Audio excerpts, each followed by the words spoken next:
So we're here with a new podcast for you, coming at you with a brand new series that I've decided to come up with.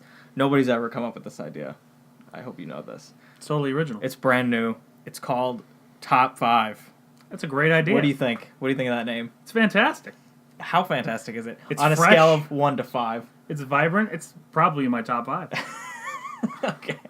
So, as you can tell, this is not Justin talking next to me. Thank God, am I right?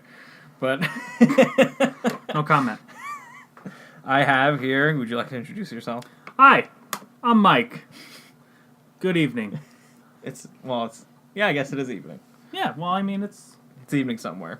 almost 7. It is here, evening here. So today, we're going to be talking about video games. Top 5. Top 5 video games. Specifically, we're going to talk about a top 5 single-player games of all time. Of all time. Now, we're not necessarily saying that it has to be a single-player game. Like, it could be a multiplayer game with a single-player campaign in it. Or it could just be straight-up single-player. It could be a big, grand, open-world game that you play by yourself. Or you could have no friends and just play multiplayer games by yourself. Well, that's not going to count in this list. All right. So, I think a good way to start this would be talking about, because there's a lot of video games in the world. Oh, yeah. I'm sure you've played some video games. Probably in your time. most of them. I don't think that's true. It's not. I think there's been a bit more than 5 games that you've, let's say, enjoyed in your There's life. more than 5 games I've absolutely loved. Where I'm going with this is, let's talk about some honorable mentions before we get into our top 5s exactly. I think there's plenty of games we can talk about here that I'm sure you guys are going to say, oh, what about this game? What about that game? Listen, we didn't play everything. But I can say, like you just said, there's a lot of games that we both mutually loved, even regardless. Also, our top 5s are not the same. We didn't compile this list beforehand. Nope. I have no idea what his are. Exactly, and I have a general idea what his are because I can kind of see his paper, but I'm trying not to look at it. No cheating. So, why don't you kick us off? Think about one random game that you loved dearly as a child, as an adult man that we both are who love video games. Well, I appear as a man, but I'm definitely still a child. That's true. This is true. Don't let the beard fool you. It's kind of not really a beard. It's more of a Strike me down. goat. Okay. So, probably my first honorable mention would be Jak and Daxter. That's like the first PlayStation game that I probably played for like a single story that I like vividly remember. And I would, my brother and I were twins, so we would alternate every hour playing the same game. So we'd have different save files, and we'd have to, crawl our way through every game that way. So that was probably the first game I can remember on my first like brand new system that I played. It goes without saying for anyone that's listening, because anyone that's going to be listening is people that know us. We've known each other for a while, so I know this plight you've had of having to take turns playing games. Something I've never had to experience. I mean, I've always had my own system. Just saying. Oh, the nostalgia, all the wonderful sibling rivalry of you've been on for an hour and a half and I'm just getting home. It's my turn now. I love hearing that. Well, the turn doesn't count until you hit the door, so now I have an extra hour to play. How is that fair? That is a verbatim argument that's gone on many times between the two of them. So I like that Jak Daxter pick. I wouldn't call it nearly in my top 5. I wouldn't say it's one of my favorites of all time, only because, as we'll get to in our exact top 5s, there are games that preceded it that are basically those types of games. Oh yeah. That hit those notes, that have originally hit those notes way before those games even came out. But you, as a main PlayStation person, that was your system growing up. Yep. Yeah, I had my sister's Nintendo 64, and she had a Sega. It wasn't a Dreamcast. It was one of the other ones. The Genesis? Probably, yeah. It was black. It was a little, there was a lot of different games that I played on that. Mostly Sonic, because she was a huge Sonic fan. Sonic was decent, really fun. But I don't remember playing that nearly as much as Nintendo games. No, not at all. But there was a lot of games I played on that. And I used her 64, and I eventually got my own 64 But like my own system that I share with my brother was the PlayStation 2. Did you have the PlayStation, the first one? No. No, you didn't even have the PlayStation. I played it because my friends had it, and there was a lot of games I liked on it. And I had PlayStation 1 games for my PlayStation 2. Yeah, you can play with both. But I never had the actual system itself. All right, well, that's a good first honorable mention. I gotta say, I really do. I want to say we were just talking about this. I want to put a Legend of Zelda in there. Yep. But neither of us have beaten any of them. I got up to the legendary water temple after, and this was only, I don't know. You're talking specifically. You're talking about Ocarina of Time. Yeah. That's the only Zelda game I ever played. That was like the one that everyone, that was the one of legend for me because I never had. Praises the legend. I see what you did there. Yeah. But I never beat it, and I just got it like 3 years ago or so, and I just got up to that point, and I was like, I need to walk away, and I just haven't gone back to it yet. So. Yeah, you still own it. I have it. So theoretically, this game could end up on your top 5. Who knows? Maybe one day if I actually beat the damn thing. Yeah, no, I never beat it. I played Breath of the Wild, which was the big game everybody talked about last year. I loved watching you play that. That game was gorgeous. Yeah. But I can't even say I made it into a dungeon. I just played some of it. Like, I walked around for a little while. And I think I got to this point where there's this giant tower, and it was surrounded by water. And inside of it was this water wizard who would, like, teleport around and shoot lightning at you. And he'd kill me in one shot every time.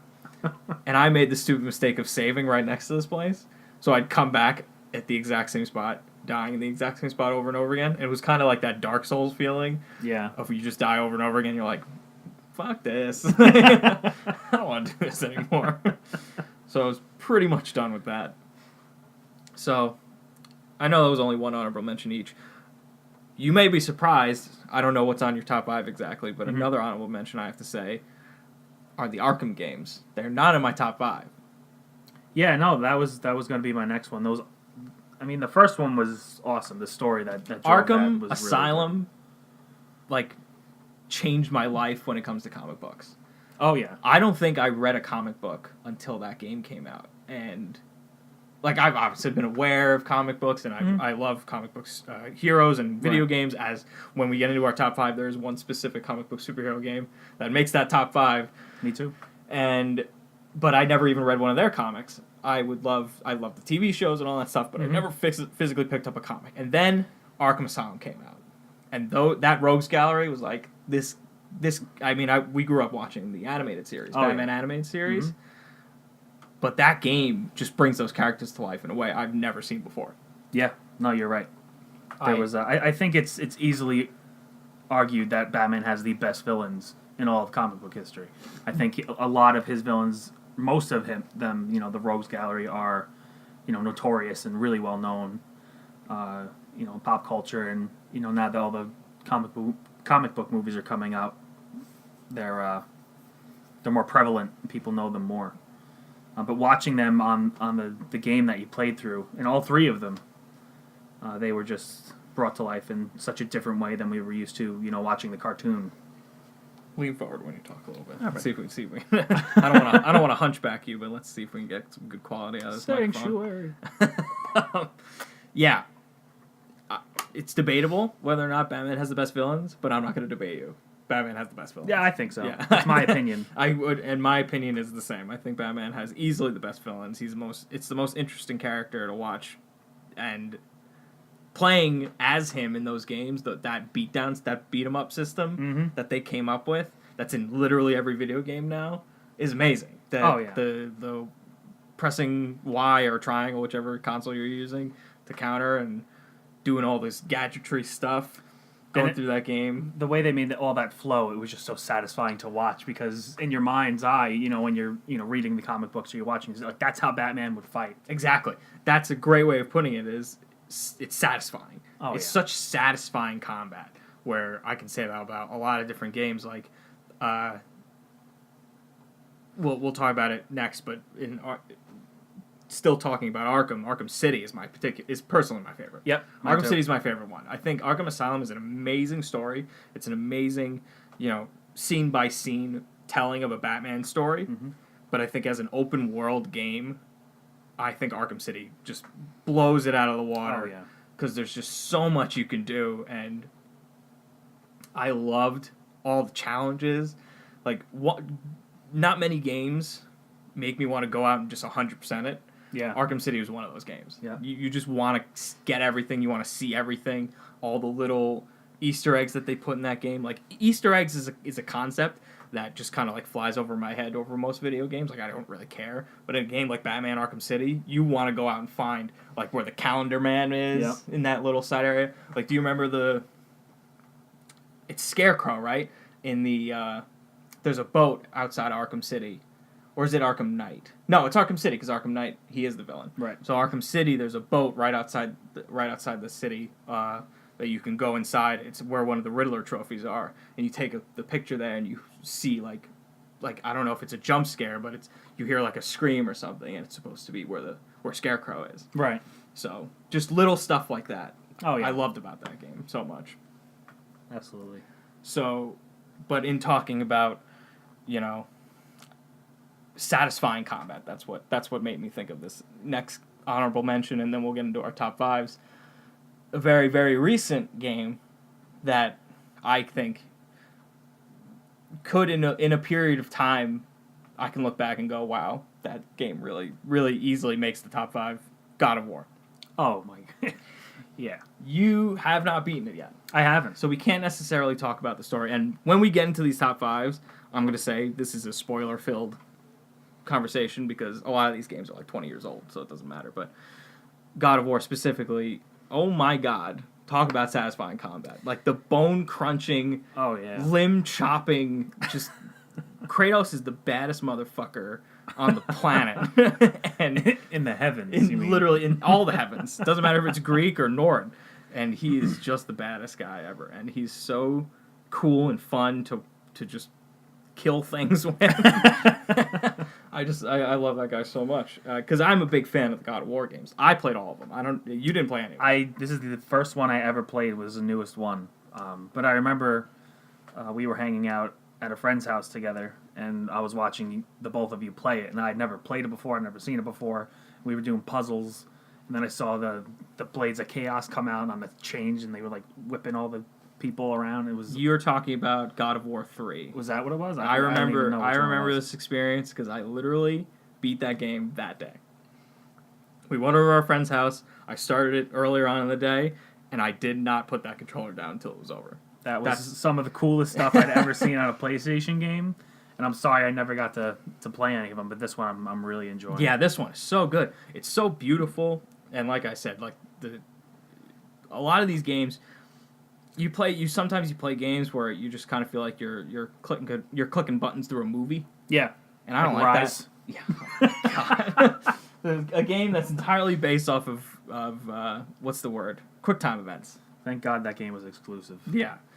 Trash. Yeah. It's the worst. It's so annoying when that happens, but a game like God of War, it just you're in it to play a video game, and the video game is a blast. And it's just such a fun time to just murder things. So I highly suggest that one. I highly suggest you beat it eventually. Yeah, I have a bad habit of not completing games I play, apparently. Well, hopefully you beat one of these games, because now guess what we're going to do? We're going to get into the top five. We're talking about our top five, the namesake of this conversation. So, dude, you like to start us off. What is your number 5 single-player game of all time? My number 5 single-player game. Single-player. Right. Of all time would be Spider-Man 2 for the PlayStation 2. Oh, boy. And you have the same one? We're going to this already. It's a little higher on the list for me, believe it or not. Yeah. That game, let me just walk you all through this. Okay. It's the history of why this game is so great. I'm going to lean back. You go ahead. Okay. So, we all know when, Spider-Man hit the big scene with Tobey Maguire and he was the greatest Spider-Man to date. That movie was so awesome. The Green Goblin and everything. Then they came out with the second one. And Doc Ock was, in my opinion, even cooler than the Green Goblin. He was 100%. Such a great villain. The story of, Peter trying to come to terms with his powers and his responsibility as Spider-Man and a hero and, make that balance. That old, classic Peter Parker story. That classic Nickelback song, Hero. we're not going to talk about the soundtrack, but the movie itself Yeah. was awesome. Then they came out with a game, and I think if anybody's an avid gamer, you know that movie to games never transition well. They always just suck so bad. I agree. This game was open world. It had combat upgrades. It had a pretty damn decent story. Well, it was the Spider-Man 2 story. Yeah. So you can't really... it's what it was. Well, I mean, they changed some things. It had some side quests, like the Mysterio missions. Yeah. Yeah. Well, yeah. No, they did. Those were fun. I mean, No, it's were on good. our top 5 for a reason. I loved every inch of that game. Right. And I'll let you keep going in a second. Talking about Arkham City and the open world, like, beat 'em up type game, and with the upgrade in combat. Spider-Man 2 did it 10 years before. Yep. And then it sparked a lot of other similar games of that style. You know, you go through this open world game, you make your way through your story, you buy your upgrades, there's side quests and things like that. This is the first game I remember of that, kind of video game, and it was Spider-Man, and Spider-Man's awesome. And swinging around the city on this little PlayStation 2 game, open world, New York, it was like... The web swinging, Talk about satisfying. when you climbed the Empire State Building for the first time...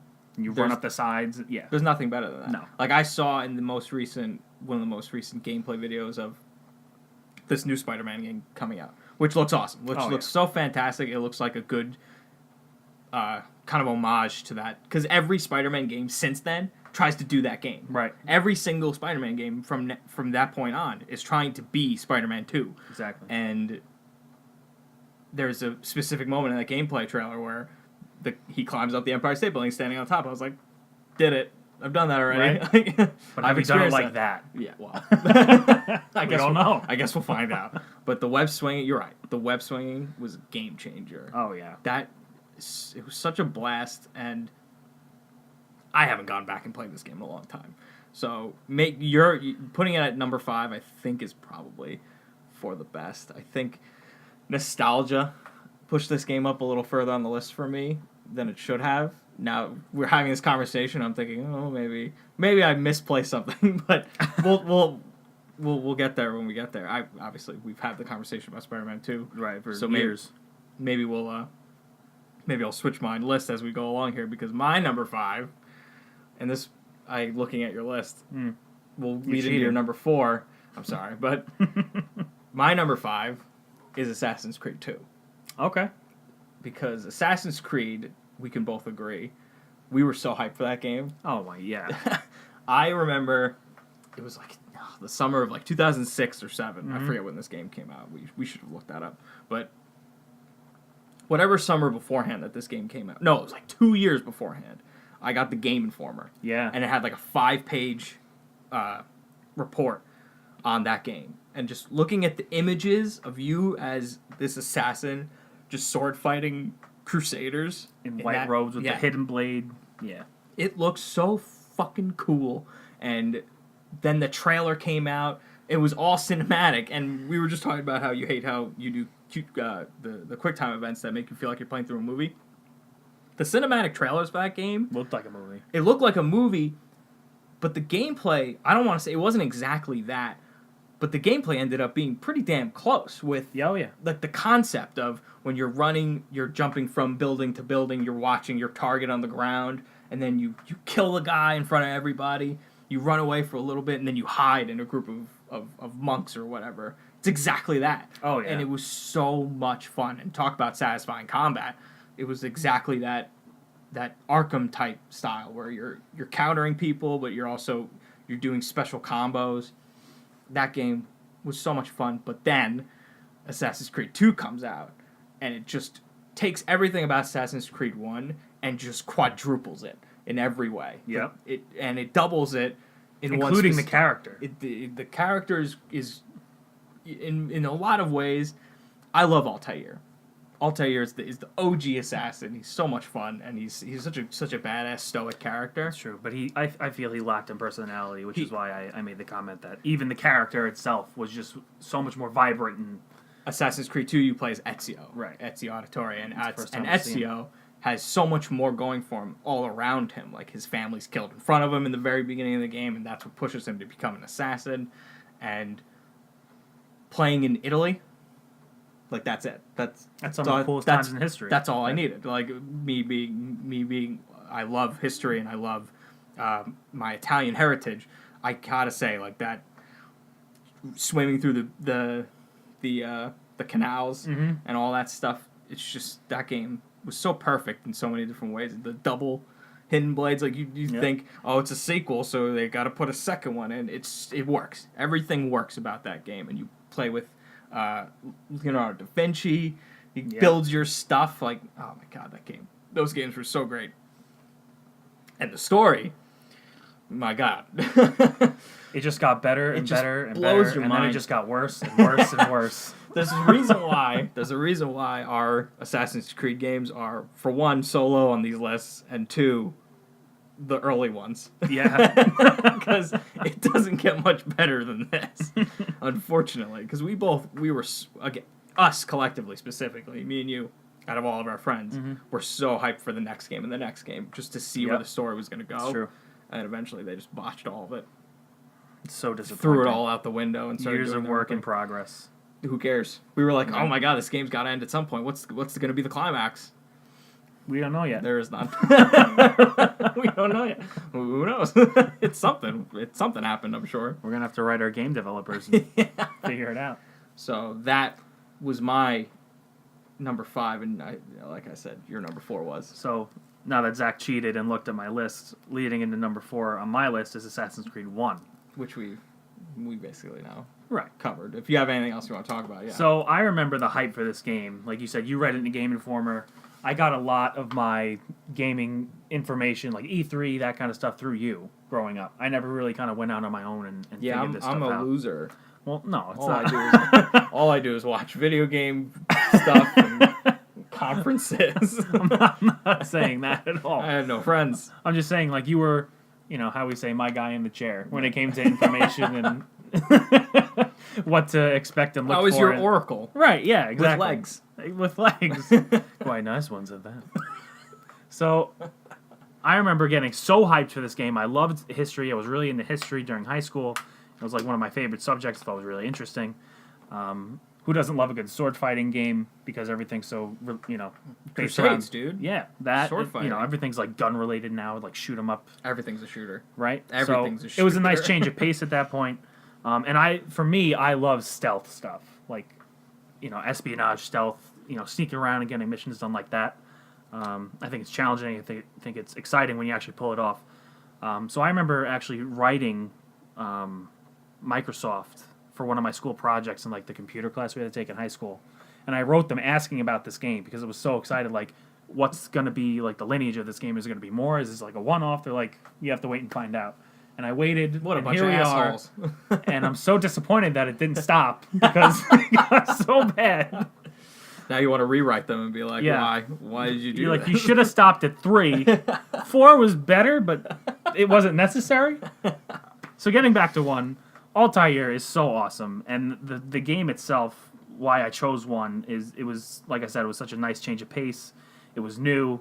The climbing up the walls and jumping around rooftops and, jumping on top of people from like 50 feet in the air and stabbing them in the neck with this blade on your wrist that goes through your ring finger. Like, it was so cool. He chops his own finger off Yeah.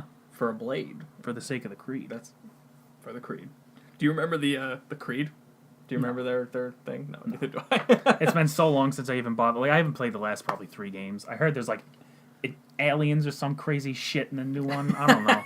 It's like in Egypt or some weird shit. Apparently that one was good though. I'll take your word for it because I'm not going to play it. Let's be specific here though. They say that every game. Every single new Assassin's Creed is back. And it's better than ever. It wasn't. It's like they give you 2 new weapons that and you have to craft them, and you never do that because like who does that? And then you can fight a bear. Yeah. Because we didn't do that in the 3rd one. Yeah. Who cares? So what's your number 4? So my number 4 is a much more recent game, but boy did this game just fuck me up in a lot of ways. My number 4 is The Last of Us. Oh yeah, that's a good one. Oh my god. So I have to now backtrack Here we go. I know what I said about the whole movie thing. Like, you don't like playing through movies. This is a good movie. It was a great movie. This is a good movie to play through. And it's gonna be a movie. It's gonna end up being a movie, but I doubt it's gonna be any good. Probably not. Like, that transition from game to movie also doesn't work well. But why does that matter when you have a great movie right there for you? I hear you. You can play in your hands. You can be the master of disaster, Joel, the king of all zombies, because that guy is just a shit brick house. He makes Mike Tyson look like a pussy. Punching zombies to death, I never thought would be so satisfying. Oh, yeah. But getting back to the story, wow, that game really... I gotta say, I'm a man's man when it comes to media. Nothing has ever made me cry in anything. Right. There's no movie, there's no TV show, or video game, especially video game, that's ever made me even come close to crying. This game bucks you up for the first 5 minutes, and it's just like it's gonna sound bad saying this, but it's such a miserable world that they live in, and they dump that on your face the whole game. And they shove it down your throat. And the whole story, Joel and Ellie's relationship, the people in Naughty Dog just found a gold mine when it comes to this story. I'm convinced they work with Disney. I'm convinced. Because Disney? in so many... think about it. In so many Disney movies, the first, 10, 15 minutes, somebody's parents die. There's a tragedy. There's a tragedy, and the child, grows into this beautiful person because of it. But talking about subverting your expectations, the child is the one that ends up dying in the first 5 minutes. You're introduced to this to Joel and his daughter, and Joel's daughter ends up dying in his fucking arms, gets shot, and she doesn't get killed by the zombie. She gets killed by a person, Right. Which kind of sets up the whole game where Joel doesn't trust anybody. There is not a human being on the planet except for one person who fucking dies, who Joel trusts in the world. So everyone that he encounters, he has literally no remorse in murdering them. Yeah. He will murder everyone, and that's where this game climaxes, where he's with Ellie because Ellie has the cure because she's Spoiler. yeah. Well, so Ellie's bitten, but she's not. She doesn't turn, so she is the cure. Basically, that's the complete summarization of this plot. He has to get her to this rebellion so that they can form the cure to save the world. The antidote. The antidote. So you spend the whole game getting from one side of the country to the other. Hijinks ensues. No, it's not funny at all. It's really sad, and it's such an arduous journey for Joel. And Ellie. I mean, think about going through a world like that and learning to kill and defend yourself at such a young age. That's one of the great things is Ellie starts off, she's a strong female character, and I'm using that in quotation marks. I know that's an overused phrase, but she's very well written, and she's a lot of side characters in a lot of video games are super annoying. God of War. Atreus is fine. He has his moments. But Ellie is great, and she's so helpful throughout the game. And going into gameplay, it's got that Uncharted feel to it. I know you didn't play any of the Uncharted except for See, Uncharted that's another 4. game that I really enjoyed watching. Yeah, you never really got to experience it though, and it's that visceral, real life looking combat where you press a button and then I don't want to say cutscene, but an animation happens that doesn't just look like a video game character punching another video game character and the character goes flying. It looks like a real person punching another person, and it's such a cool looking game, and it's very stealth based.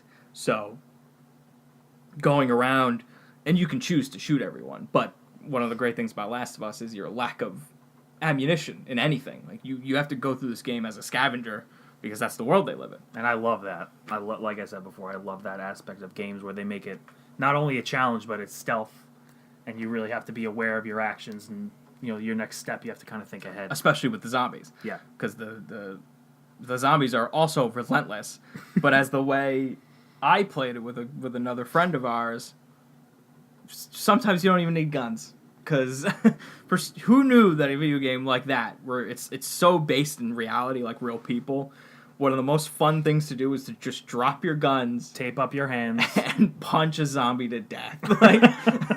And it sounds ridiculous and it sounds kind of silly because where's the challenge of that? And of course, we die a lot doing this, but watching a zombie like react to getting punched in the face, and you just keep going, and it creates your own story. Like, you love the story as we did it, but there was a phrase I had playing through Last of Us that I kept saying over and over again because of the person we created, our Joel that we made. I said, there are no gods, there are no kings, there's only Joel.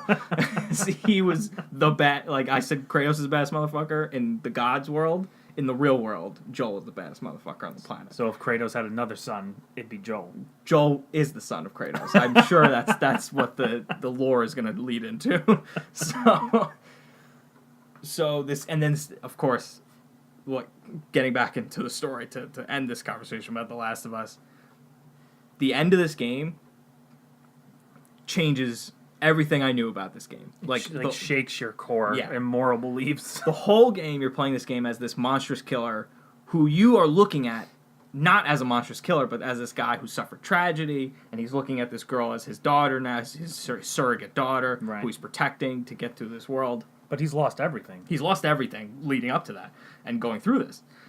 And it gets to the point where they've relied on each other so much, and they finally get to the point where they can get her into the surgery to get the antidote. And he is told she has to die for this to happen.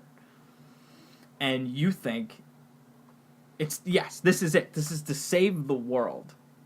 The human race is on the line. So that's that classic, would you kill one person to save millions? Exactly. And it's that choice that Joel chooses to make. In murdering everyone in that hospital. He kills everyone. Takes her out. Shoots the girl, like the main person that you think is the person you've been trying to help for this whole game. She's like, please don't do this. Like, we're trying to save the world here.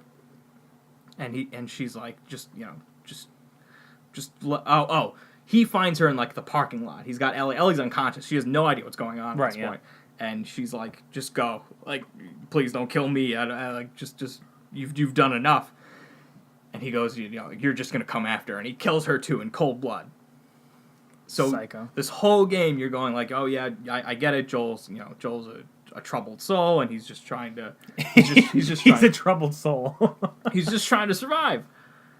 And then you find out, no, he's a monster. He's a monster. Oh yeah, he's an absolute monster. He's the villain of that story, because in the the actual end, Ellie and him go to a sanctuary, and she asks him. She goes, did you? Yeah, swear to me. She says, swear to me. Swear that what you told me was true. Like, because Joel ends up telling her when she comes to, and he's leaving with her. Mm-hmm. She goes, what happened? He goes, well, it turns out there's a lot of people like you. You're not really the cure. Right. Just straight up lies to her. And then in the end of the game, she goes, swear to me. There's this really powerful moment between the two, and she's like, swear to me you're telling me the truth about all this. And he goes, I swear. And the game ends. So you sit there, and you're sort of forced to go as the guy who you played as this guy the whole goddamn time. You're the fucking monster that ended the human race. Yep. So you're sitting there, your controller in your lap, your mouth agape. You're like, what the fuck just happened? This whole game has led up to the moment where you have decided to end the human race for this one girl. So. Well, I mean, think about it. Like, you're a parent, right? Yeah. Would you do anything for your daughter? Kids, yeah. No, my daughter, absolutely. No, I mean hypothetically, not that you have a secret daughter I don't know about. Well, but or maybe I don't know. That'd be kind of cool. Plot twist. But parents always say, "I'd do anything for my kid." Like, would you end the world for them? That's the question that game leaves you with. I guess so. Because that's what Joel did. It wasn't even his daughter, though. No, but to him it was. Exactly. And because letting them kill Ellie was like letting them take his daughter again. Exactly. And that's why I specifically said a person kills his daughter. Because they came full circle where these people are trying to take his daughter again. Right. And he's not going to let it happen. He decides to kill a bunch of people instead. Everybody, actually. Literally everyone. Well, there's that really hysterical choice in the end where you barge into the surgery room. And you can choose to just grab Ellie and go. Or kill all the doctors in the room. So then do you role play with the character? Oh yeah, we killed all of them. Oh yeah. Well, yeah, of course. So, I can't imagine one person that wouldn't. My Joel punched everyone in the face. There are no survivors. If you are Joel's enemy in his eyes, you're dead. There's no way you're getting out. Whether you're a doctor or a clicker, you're done. Exactly. You're punched to death. So that was my number 4. Let's swing in here to number 3. All right, we're getting close. We're in top 3 territory now. All right, so my third choice, number 3, has to be Metal Gear Solid 3 Snake Eater. Oh wow, a 3 for a 3. Right? You like what I did there? I do like what you did there. I'm gonna let you go rant all you want about this, but I gotta say specifically before I let you go. I knew this was gonna be on your top 5 because as friends, one of the earliest memories I have playing video games with you is just sitting and watching you play this video game because of how obsessed you were for it. Oh, I beat this game at least 4 or 5 times. So, it was so good, and I did it differently every single time. So, as I've said numerous times, I love stealth games. I love sneaking around, getting your mission done. It's a challenge. It's hard, and this game was like the start of that for me. So I started playing the second one, Metal Gear Solid 2, and that was the coolest game I had ever played in my life at that point. Like, you're a spy. He's a badass. Like, he smokes a cigar. He's got this tranq gun. He goes and takes out everybody, and no one has any idea he's there. It was the coolest thing. The story is great. Yeah, Snake is one of the most badass characters. Oh, yeah. Talking about badass characters is a big theme of all of our games here, but Oh, yeah. Snake has got to be up there.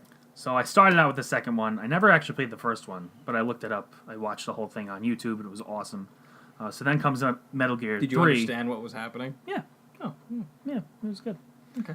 So, playing Metal Gear 3, you kind of go backwards in the story.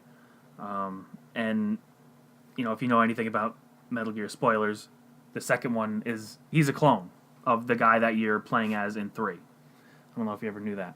I did. Okay, No, well, then we're on the same page. Well, you got to explain to the people, obviously. So you don't have to worry about me. I'm all caught up on the Metal Gear lore. Fair enough. So Metal Gear 3, you have to go through this, crazy mission. Did you say how Metal Gear 3 goes back in time? Yeah. Yeah. Okay. So yeah, Metal Gear Solid 2 takes place in the present. I'm Right. sorry. I was looking at the laptop, making sure we were being heard.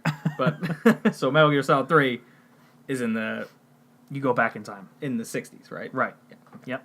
So it's like around the Cold War era. That's that famous opening. Right. Yeah. The Cold War. Yep. So you start this game, and the theme song. All right. Snake Eater. It is so awesome. It's so James Bond. It's so James Bond. This whole series is so espionage, stealth, James Bond spy. It's so cool.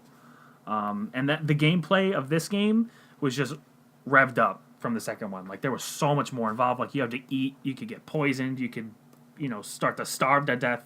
You had to take care of yourself that way. You could heal yourself from injuries. It was it's a stealth game, but at its core, it's a survival game. Yeah. Because you need to eat, you need to hunt while you're going through the jungle. Yep. So then you go through the jungle, you find the animals.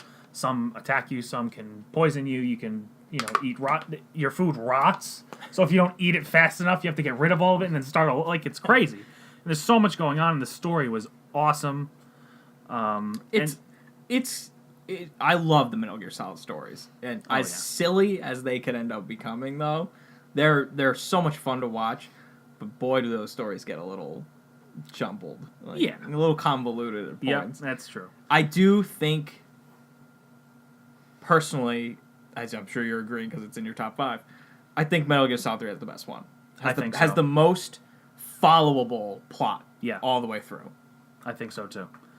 And I think it's easier that way because that's kind of like where Snake starts. Exactly. That's where he gets his notoriety and his rank, I guess, and fame. Because as we speak, there are 5 major Metal Gear Solid games. Right. So this game, 1 and 2, you play as Solid Snake, the clone of the original Snake, who is Big Boss Snake, who is this Snake, Boss Snake. And 4, you play as the clone. Yes, exactly. So, and then after this one, you just go back to playing the clone again. But Metal Gear Solid 3 is kind of because it's the only way to describe it. It's a prequel. Right. It's the origin story Yep. of Snake.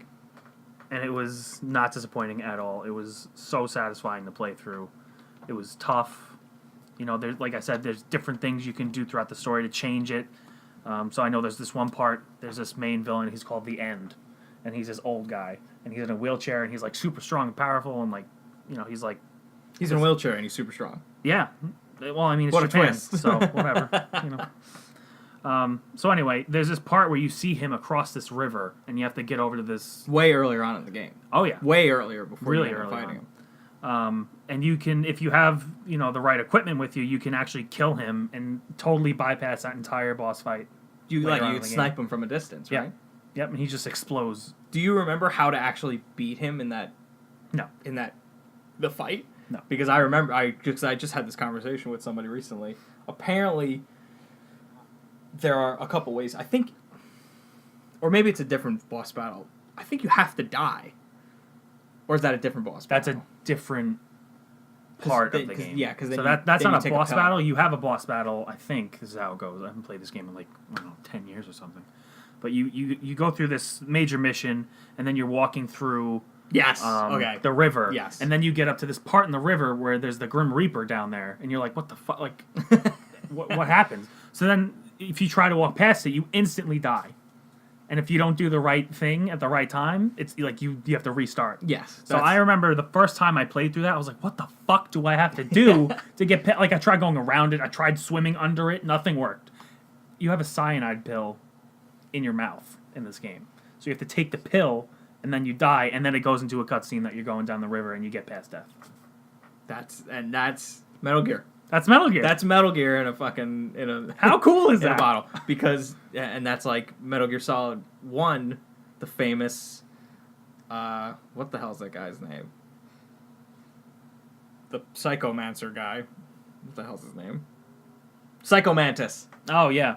Where the only way you can beat him, because he takes control of your game, Right. quote unquote, where he reads your memory card and he says all this Isn't weird that shit. like... It's such Kojima is a fucking genius. He is. He really and is. a psycho at the same time. He totally understands what gamers want in their games, how to make them that so way. meta. It's awesome. So incredibly meta, and the way you beat Psychomantis is you have to like unplug your controller and put it in the player 2 slot Yep. to beat it. Like, that's just fucking insanity to come up with something so weird like that. So yeah, Kojima does that kind of stuff all the time. So He is a legend. yeah, Metal Gear Solid 3 is so good. And talking about that end again, the end himself, isn't there a thing you can do where you can literally turn off the game for like 2 weeks, but then you come back and he's dead out of old age? Yeah. it's such weird things like that game can do. It's just so, oh my god, that game was so great. And talk about an ending. Oh my god. I think that's probably the best one. I think so. It's the best one it's the best Metal Gear all the way through, from story aspect, from gameplay aspect. Because again, like, I love watching video games. I love playing video games, but one of my favorite video games I ever just sat down and loved playing was watching you play Metal Gear Solid 3, because I had no idea what the fuck was going on, but watching you do all this weird shit, like, because I remember you handed me the controller once, and how did you aim? Like, you have to like press. It's like you have to lightly press one of the bumpers. Exactly. And then you have to, yeah. Because I'm in the mindset. It was box. It was the box button. You had to lightly press it to aim first person, and then you had to like click it to actually shoot. And then and I'm from the school of you hold left trigger and you aim. Right. Yeah. So playing that, I was like, I have no idea what I'm doing here. So I just handed you the controller again, and I just watched you play the whole game. But again, talking about the ending with Big Boss, holy shit! Like that final fight in the meadow, it's such a beautiful ending to such a crazy game. But a beautiful beginning for the rest of them. For Big Boss. What a great origin, right? Exactly. Of Big Boss. I do very much love the Metal Gear games. I gotta say I'm partial to Metal Gear Solid 5. Oh, yeah. As a video game. As a video game. Because the story is fucking wacky, and most of them are. It's not nearly as good story-wise as Metal Gear Solid 3. But as a game, that open world is bananas. Yeah. The game itself, like I said, he knows what gamers want. And that gameplay, just, you know, how much experience he's had with this story, this character, and bringing it to where it is now was just, I think it was awesome. The way he did this last game was so good. So, yeah. Metal Gear Solid 3, number 3. Absolutely. My number 3 is Spider-Man 2. So we talked about it already. We did, yeah. But why was it number 3? We talked about this. I gotta say, I think nostalgia put it up there because I had, as we'll get into our top 2s in a second, I had a GameCube. I'm a Nintendo guy, right, from birth. I had the Super Nintendo. I had the Nintendo 64. I had the NES. I had the fucking. I said N64. Mm-hmm. And then everyone started getting PlayStations. Everyone started getting Xboxes. And little old Nintendo released the GameCube. And I was like, that's for me. I'm a Nintendo guy. I got to get the GameCube. And I remember everyone talking so much shit about it and saying how it has trash games and the little mini discs. That's the thing you play. But who knew that some of these... Excuse us, ladies and gentlemen. We're going to take a quick pause for the cause as Michael is learning what's for dinner. Hamburgers and hot dogs. Okay. Do you have to go down now? Should we pause? Or? Yeah, we can pause it. Okay, so we'll get into our top 2s in a second. Quick commercial break. I mean, for them, it's going to be an instant. I'm just going to delete the time in between, yeah, so fine. it doesn't matter. Let me So. just turn it off now. Okay. And we're back. How was Hey. dinner? It's delicious, actually. Your hamburgers and hot dogs? Yeah, Did you have them both? I did. That's delicious. A little banana sandwich out there. Well, no, you went hamburger. Oh, man. You got me. So right before we were interrupted by mealtime, we were talking about my GameCube. That's right. My beautiful, wonderful GameCube. I always regretted not getting a GameCube, to be completely honest with you. And that's like what we were talking about before, where post-childhood, the GameCube was not well received as a console for some reason. And I say for some reason, I understand that it has the weird, we talked about this, the weird little discs and whatnot. I love that thing so much. Oh, yeah. I played so many different games on that. And They had great titles, too.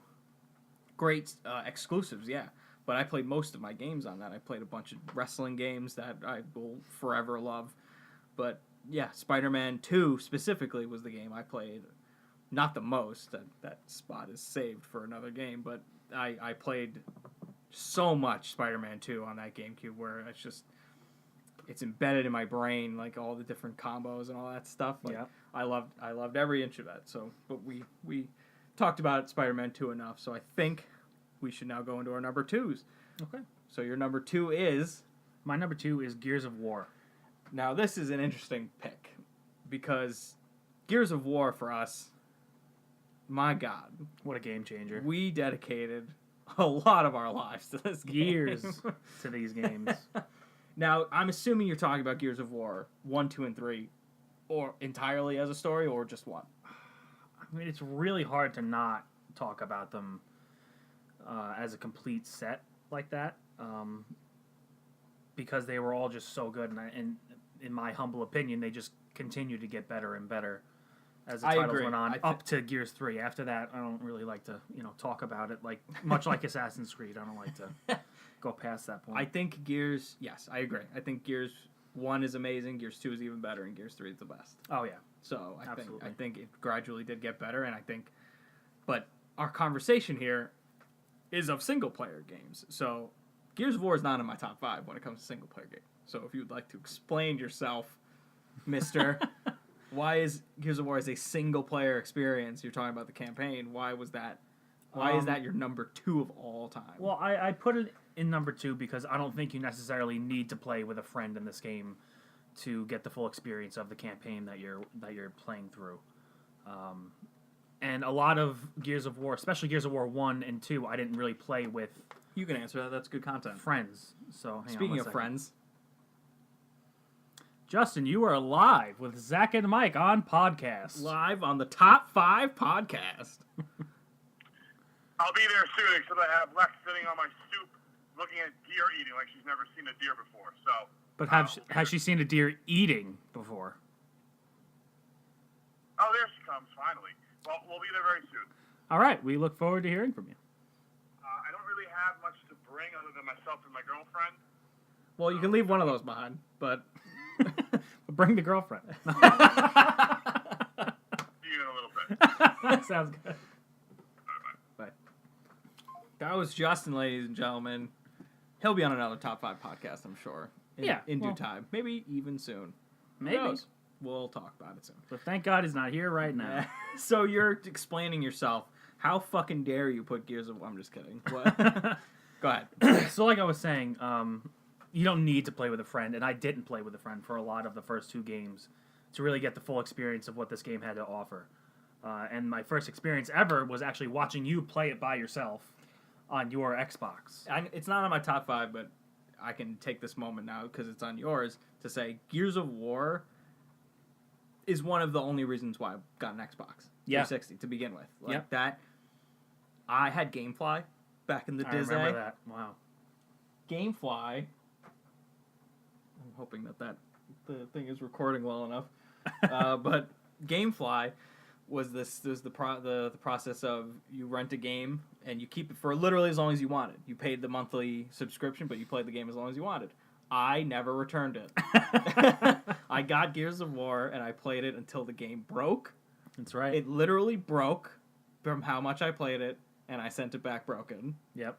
And they never fined me for it. The first time you chainsaw a locust is like the first time you lose your gaming virginity. What? It brought you back to that level of, wow, this is awesome. We'll talk about, popping a cherry of sorts. And talk about one of our big themes here as video games, satisfying. Yeah. The bone crunching meat grinding of that game. The chunkies. The chunkies. We even came up with a phrase for what we created in that game. The chunkies. That would form when you blow characters up.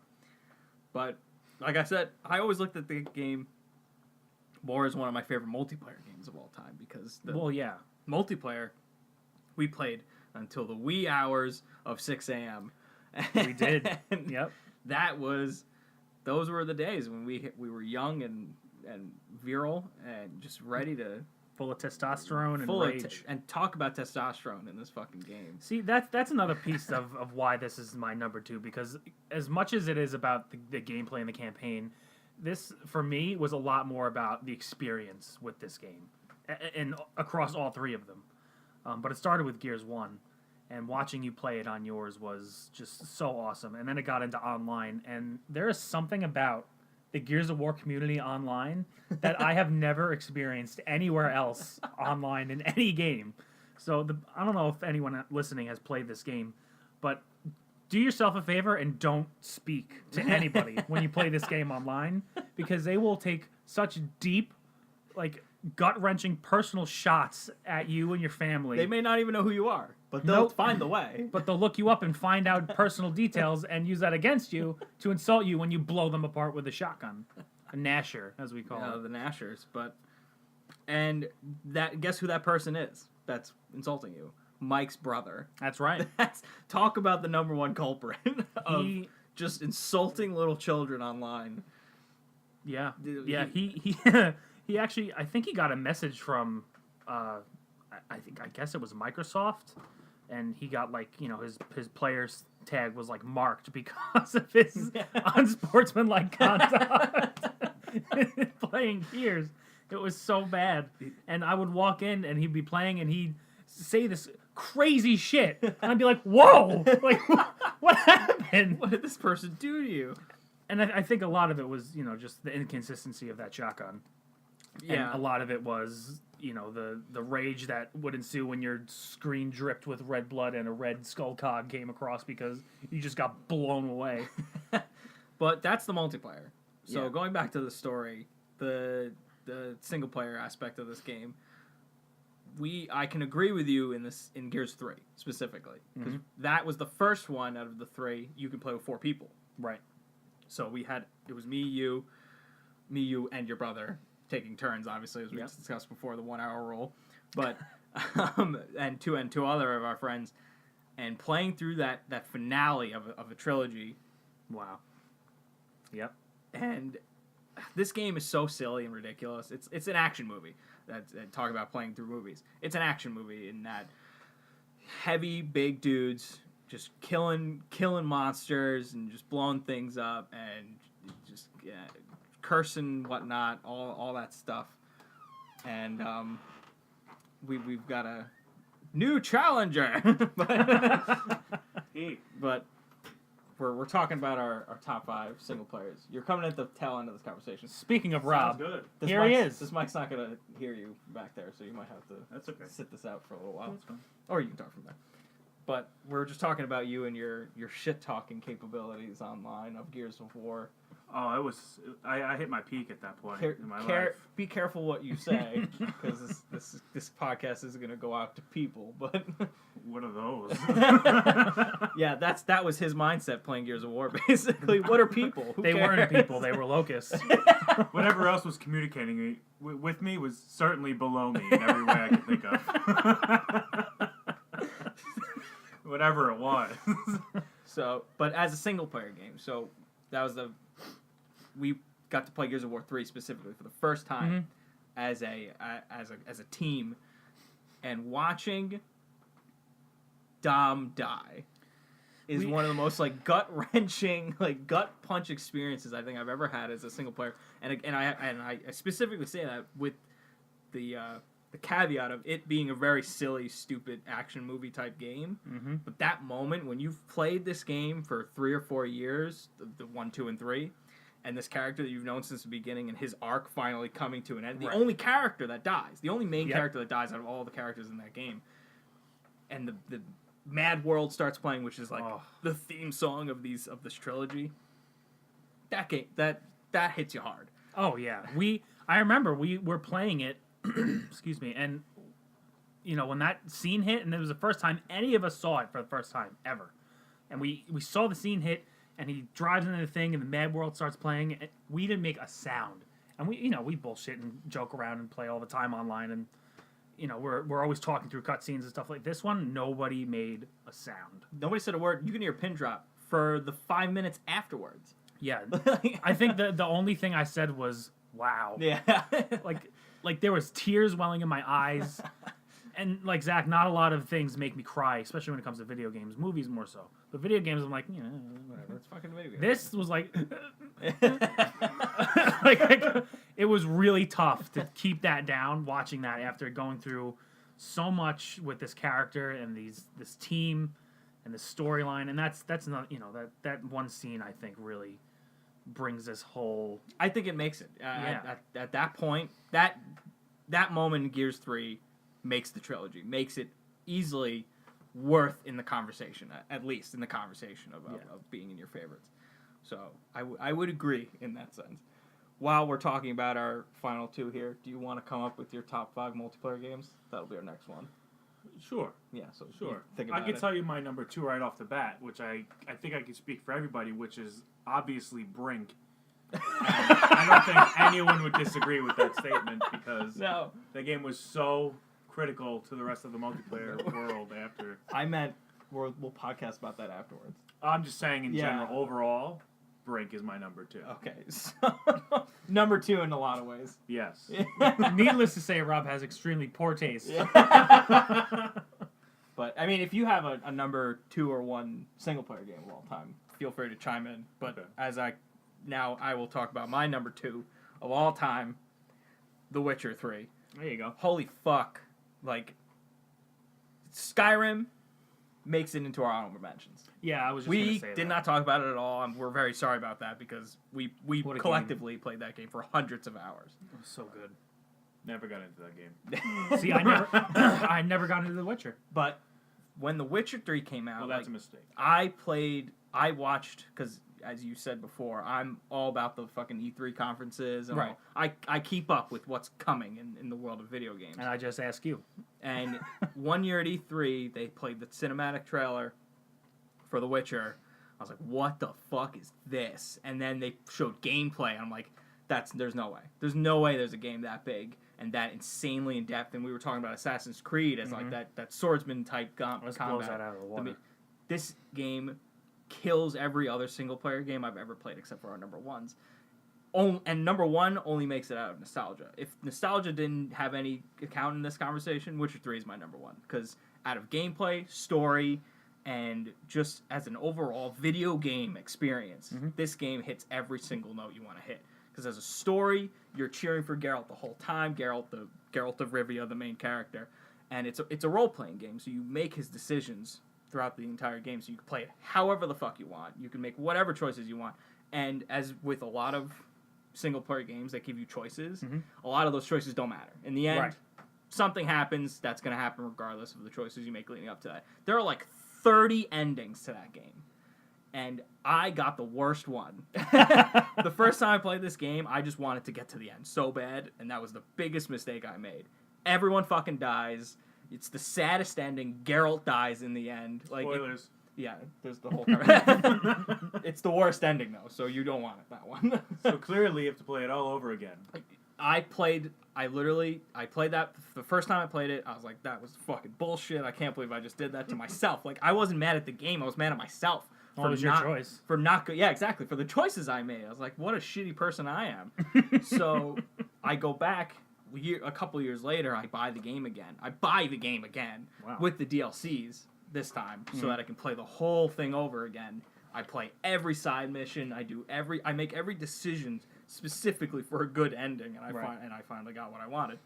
But that game, like just the combat, the alchemy, like you make potions, and needless to fucking say, they had a card game. Game within the game, in the world, there was this game called Gwent that you go around the world and you play certain people in this card game. I could sit in that video game playing another game as Geralt, playing another game with people called Gwent for hours. And that would be my experience with The Witcher 3. I'd sit there, I'd be like, oh, well, you know what? I don't feel like hunting monsters. I feel like playing Gwent today. And that's what I do. And the next day I'd go in and I'd be like, you know what? I want to have sex with somebody today. And I'd go find someone to have sex with. Like, there's just, you could do whatever the fuck you want. Like, there's so many video games say that, where you take the controller, you take over this character, and then you can just go in the world and do whatever you want. You can be the character. Yeah. This game, you are that motherfucker. And you do anything you want. And as a hunter, these monsters are so well created, and the combat is so well executed. Mm-hmm. And like I said, the story speaks for itself. Hundreds of hours worth of gameplay, and it's big. So you pick up that controller, you zoom out of the world, and you realize that first world is just one of the maps. And then you zoom out again, and then there's 3 maps. So overwhelming. Yeah, it feels overwhelming, but then once you get into that first mission, and then you go into the next one, and then you go into the next one, and it just keeps you rolling throughout that whole story. It makes you want to see what happens next. And all the characters are so well written that it's just, oh, man, The Witcher 3. That's easily one of the best video games I've played. Easily the best video game I've played since 1996. Wow, that's bold. Because my number one pick is a video game from 1996. So, well, my number one pick is it's a bit of a cheat, as we'll get into it. But Rob, do you have a number 2? For single-player games? I haven't come up with a number 2 only because I haven't even tried to come up with 5 in total. But I do have a number 1. Did you do your number 2 yet, Mike? I did, yeah.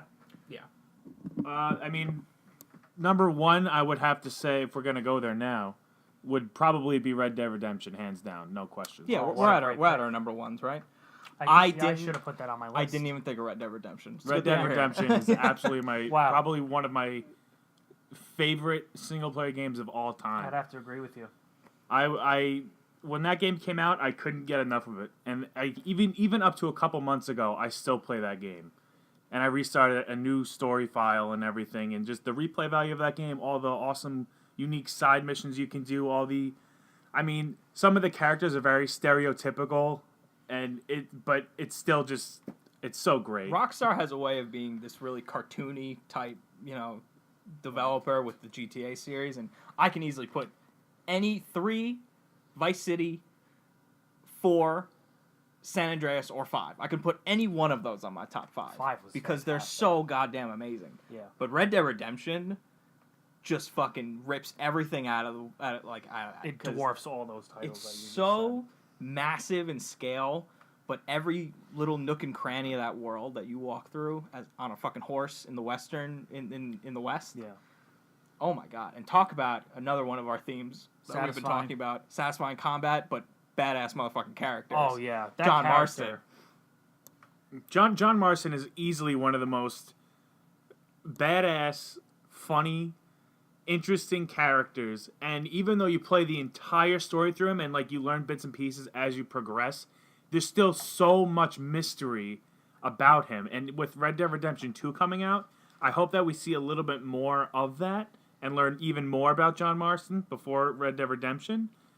But for some reason that game sticks out to me as one of my favorite single player games, and I don't know if a lot of people think that that's like a typical story that they've played, but it just, to me, it was so unique, and just having that actual massive scale Western sandbox type gameplay was just so fun for me.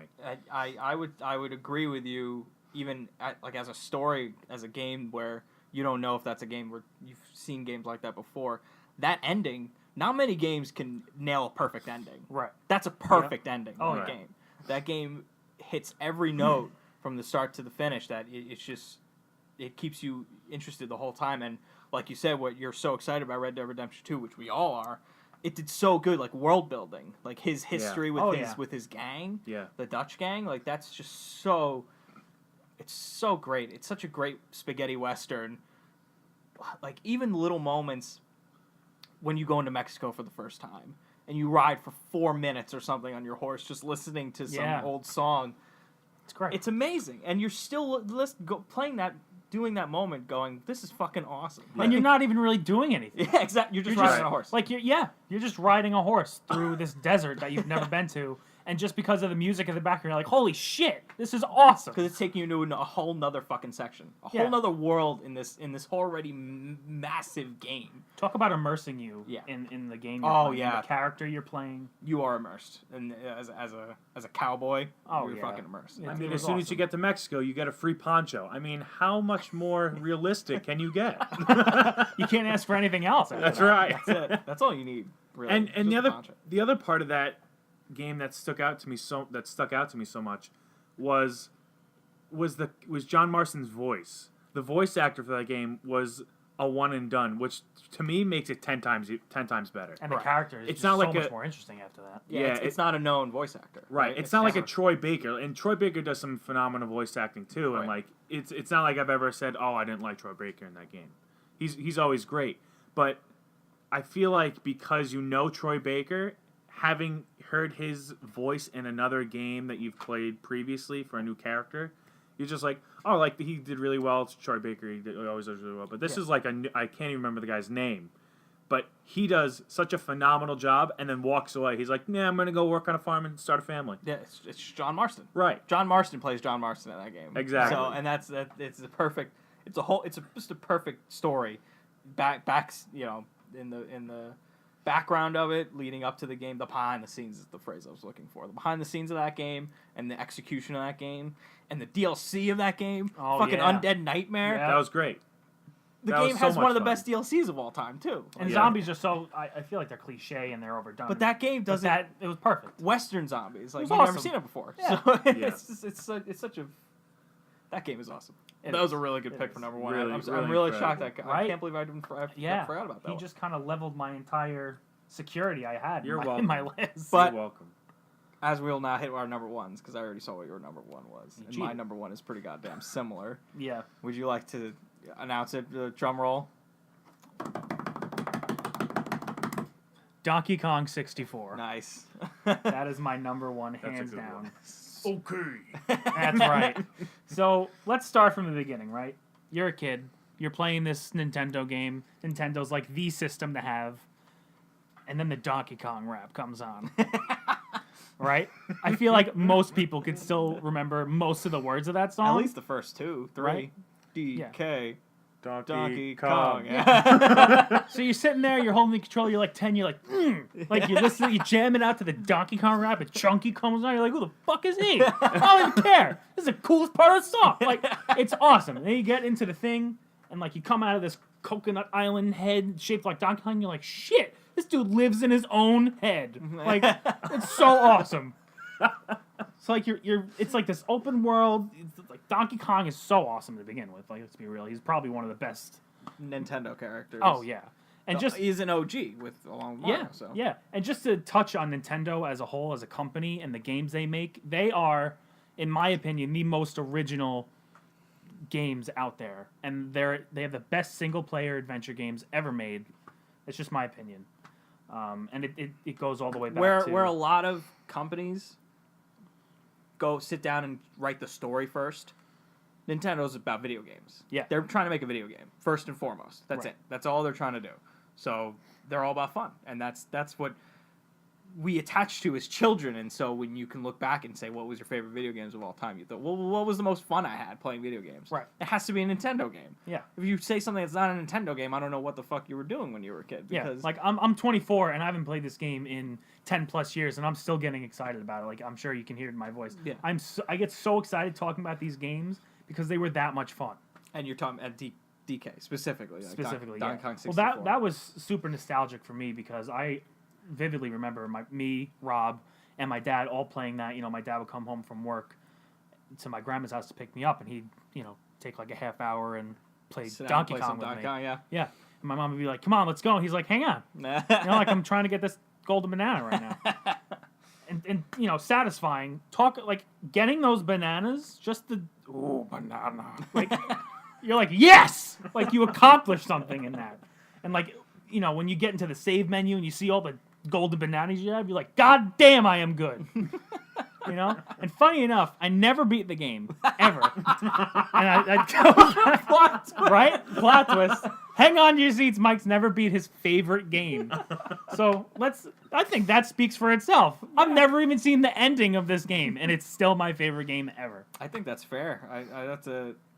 Wow, that's amazing. That Right? You've never actually beaten So you Donkey Kong got 64. different characters. They got different guns. They got different abilities. They got See, I've never played this game, but that was always something I was always interested in, how that worked with the changing of characters It was awesome. mid-game.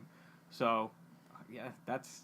jump what a- into this what a- crazy barrel, and you pull out Lanky Kong, and he shoots grapes out of a toilet roll.